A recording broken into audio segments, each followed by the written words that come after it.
Alright. Hello, everyone. Welcome to the latest episode. So, my name is Scott, as usual, and this is my often talked about wife, Heather. This is Scott. Just kidding. Sorry. She's taking over the channel. So, today's format is a little different than what I normally do. This is going to be a Q&A session. And the idea is for somebody that doesn't have a brain injury to interview me, somebody who does have a brain injury, and questions that she would have, or she can think of, she's not sure of. She's been with me since the beginning. Of course, she's the one who drove to me quickly when she realized I wasn't coming home. And she saw me at the hospital on her app. She saw where I was. Have you ever told him? I don't think I was. No, I don't think I ever did. Do you want to? Sure. So, one morning, I called in sick to work. I decided to go mountain biking. And, Excuse me. bless you. And then she started getting worried because I wasn't coming home when I said I would, and she started wondering what's going on, what's taking so long to come back, and, well, go ahead, you tell the rest. So we have an app that we got on our phones to help in case one of the kids lost their phones. So it would allow us to track the devices, and that was pretty much the only time we used it. So I checked it that day to see where he was, and it located him in the emergency room of UCLA Medical Center. And I panicked. I was in the middle of a Zoom meeting for work, and I went further back in the app to see where he'd been, and I could see him on the mountain, and then I could see a straight line from the top of the mountain to the hospital, which I immediately believed meant he'd been flown. So I left my meeting, got in the car, started driving, and called the hospital. And then I went and found you. Unconscious. Yeah. All right, so, as I said, this will be a Q&A session. I don't know what questions she has for me. Mm-hmm. This is totally unscripted, unprepared. I don't know what questions she has, so it could be 5 minutes or 5 hours. I don't know. It won't be 5 hours. So, all right, we'll start with question 1. Okay, question 1. So, as folks may or may not be aware, a good chunk of Scott's time in the hospital, he does not remember. So I'm curious what your first memories are from the hospital. So the first memories I have are of waking up, and I didn't know who was who. I didn't know what was going on. I didn't know why I was there. I knew who I was, but I didn't know anybody else. It was like I was in a foreign land. Like, I didn't know anything. I don't even remember nurses or doctors or what. I didn't know who you were. I didn't know anybody. I knew myself, but that was pretty much it. And I remember my mother and father because my memory was impacted. I remember further back stuff. I couldn't remember recent stuff at all. But I remembered who I was. I remembered my parents. My father has since died 2 years ago, right when COVID started. I didn't remember that, though. Yeah. And I knew my mother, and I knew I had 2 sisters, and that's pretty much it. I didn't remember recently at all within the last, I don't know, 15, 20 years. since I moved here. I moved here from New York, so all my family's back in New York still. I didn't remember moving or anything. Can I take your reading glasses off? Oh, yes. Is that okay? Yeah. Contacts. It's your handsome eyes. Any other early memories from your time in the hospital? I remember training sessions. I remember doing physical therapy, occupational therapy, speech therapy. I remember sleeping a lot. I would wake up and I'd have a training session, and I would hate it because I just wanted to go back to sleep. I hated doing stuff. I just wanted to sleep most of the time. Sleep was very important to me. I know you came often, of course, and you would try and distract me, entertain me, whatever you want to call it. But I don't remember it so much, but you would bring books, you bring TV shows. Mm-hmm. I don't really remember them that concretely. I don't remember what books you brought, what TV shows you brought. We probably watched them again since. But I would play you your favorite TV shows because I figured they might be comforting on some level. mm-hmm. Yeah. You were comforting, really, when I was in the hospital. You were my first phone call at 3 a.m. or 4 a.m., whatever time I was awake. Because I didn't know at 3 or 4 a.m. I shouldn't call people. So, you were always my first phone call. Ready for another question? Sure. Did you have something else you want to say? I was going to say, you were, every time I saw you walk in to my room, it was a comfort to me. So that is one of the really important things, I think, is having a support system. After a brain injury, after trying to recover, having a support system, having somebody who loves you, being there, and you did great. I think I mentioned, but you coated my room in pictures of us, of the kids. So that would be my free time of hours. If I wasn't sleeping, if I wasn't doing therapy, I was staring at my walls of pictures and putting pieces together. One picture to another picture to another picture to another picture. Trying to piece together A to B, B to C. Oh, we were camping in that one. Okay, over there, there's snow. Where were we? So it was really nice. It was a really good idea you had to coat my walls in pictures. And nurses were super happy with you. It was calculated. While you were asleep, everybody would come in and they'd see a picture that they could relate to. They'd think, oh, he likes superheroes. I like superheroes. I bet he's a lot of fun. Or they'd see the picture of you dancing with your daughter, and they'd melt. Go, oh, he must be such a good dad. And then they'd remember you more than they'd remember the other person. That was a big help, I think. Yeah. People would see the pictures and they would relate to me more. Mm-hmm.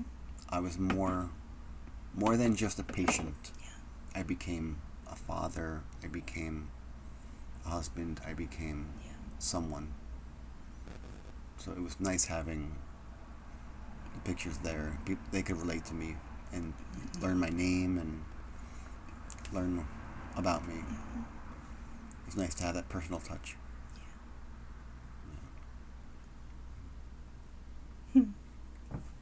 Ready for another one? Yep. What do you miss most about your life before the accident?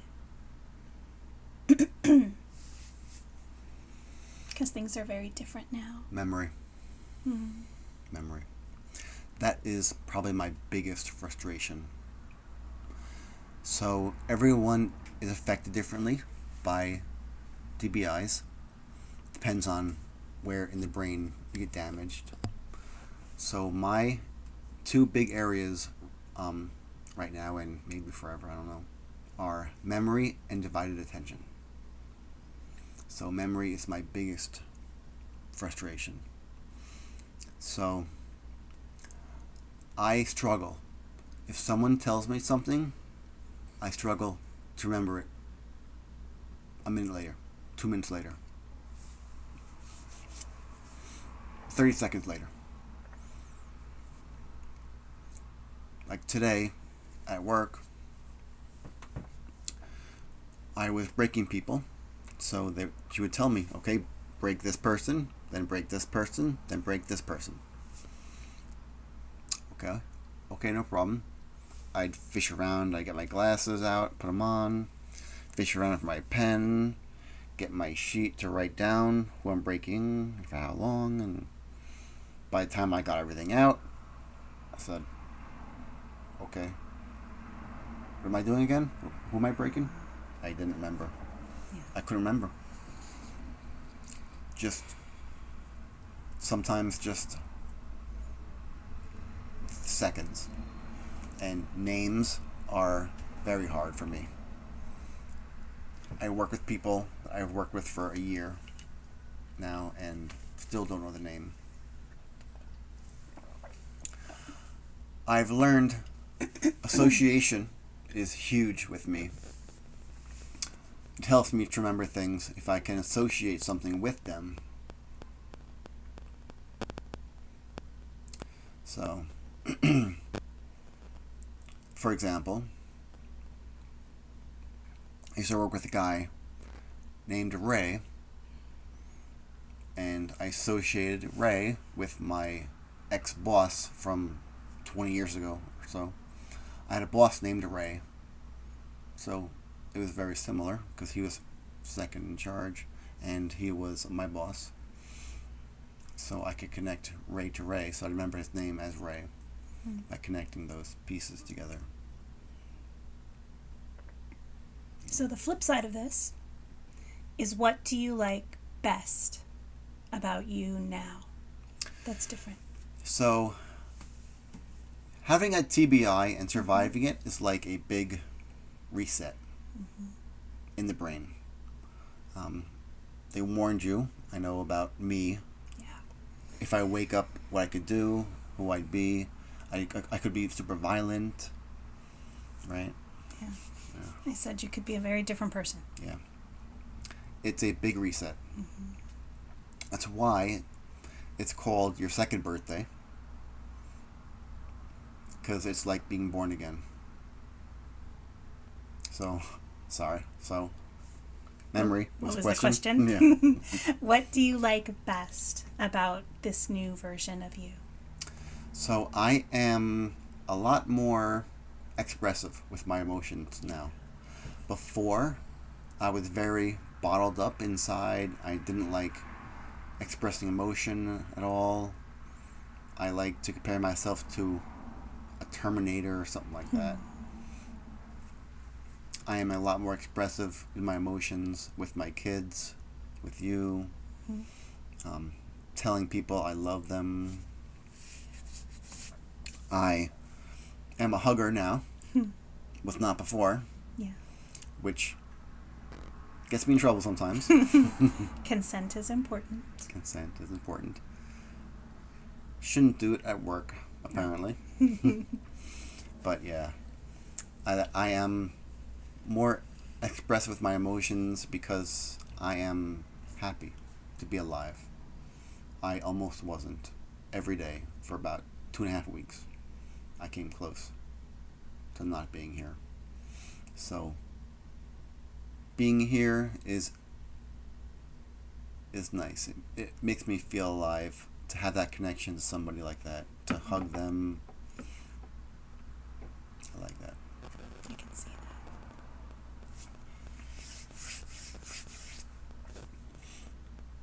What part of your recovery are you the most proud of?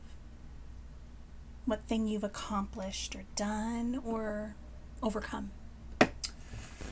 You know, I am most proud of doing my recovery. Because I did it. Because I went home from the hospitals, nursing homes, and with orders, with instructions to do this, to help myself heal. From the physical therapist, from the speech therapist, from the occupational therapist, they all gave me exercises to do, and I did them. When nobody else was around, I did them. I didn't care who was watching. If no one was watching, I did them because if I didn't do them, no one would know, but I would know. And I wanted to get better. So that was my drive. Was, you know what, I might be fine. No one would know if I didn't do this, but I wanted to get better. So I would do what they wanted me to do, because these people know how to make me better. So not doing it was always an option, but they knew how to make me better. They dealt with people like me every day, people with injuries like me every day. So they know how to make me better. So I did what they said. I don't care where I was. You know, I would go outside in the driveway outside and not care who saw me doing my heel to toe exercises of eyes closed, the heel to toe, touching my nose. I didn't care. I went to your work once. Yeah. You saw me on camera. During our staff meeting.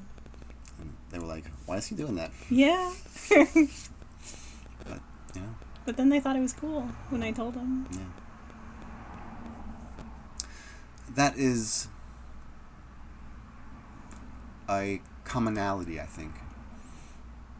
It took me a little bit to understand that, but I was not embarrassed to do it because it would help me, but I wasn't sure how people would see me, what they would think, if I was crazy or what.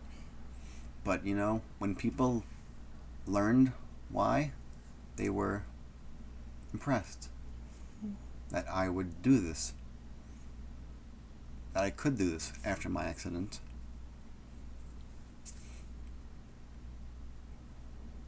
It made me proud.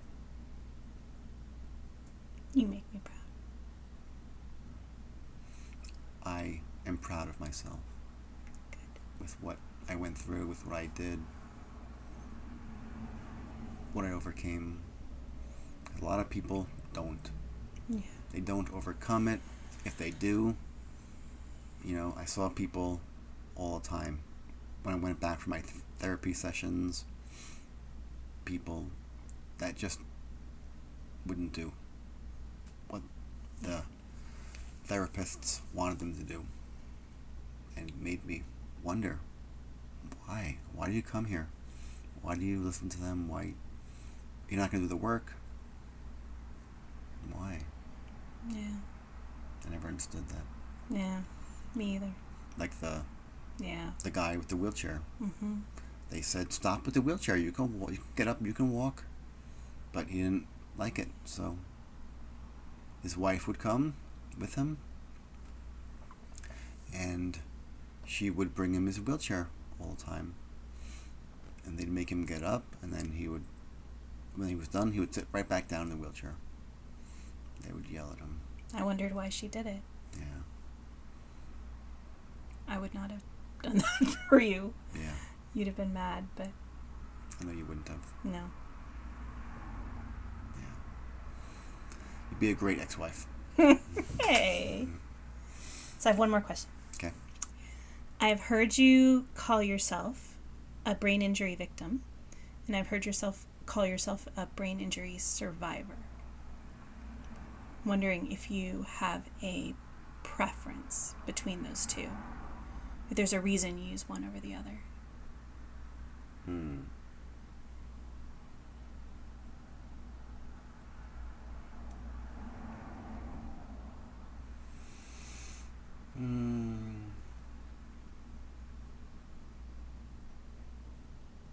I would say survivor.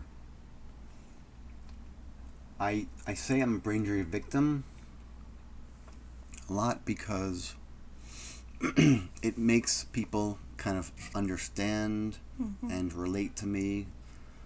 A lot of people go through bad accidents in their lives and have bad things happen to them and spend time in hospitals or know people who have been in hospitals. So they are victims, they know victims. It's easier for me to say that, to have people relate to that. Being a brain injury survivor feels a little more vague, I think. Like what does that mean? Like, why wouldn't I be a survivor? Like, a lot of people don't know brain injuries or what it means to have a brain injury. I didn't. I did not know what a brain injury meant. When I woke up, I remember hearing I was a brain injury victim. Like, what does that mean? What's a brain injury? I had to learn about it. I'd never heard of brain injuries. Of course, since then, I become an expert now.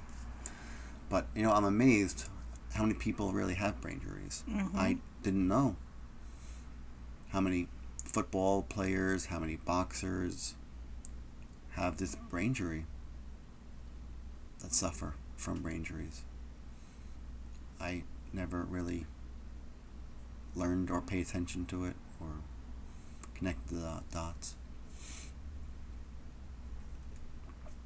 Because, a brain injury sounds like it's just something you can get over. It's like an injury.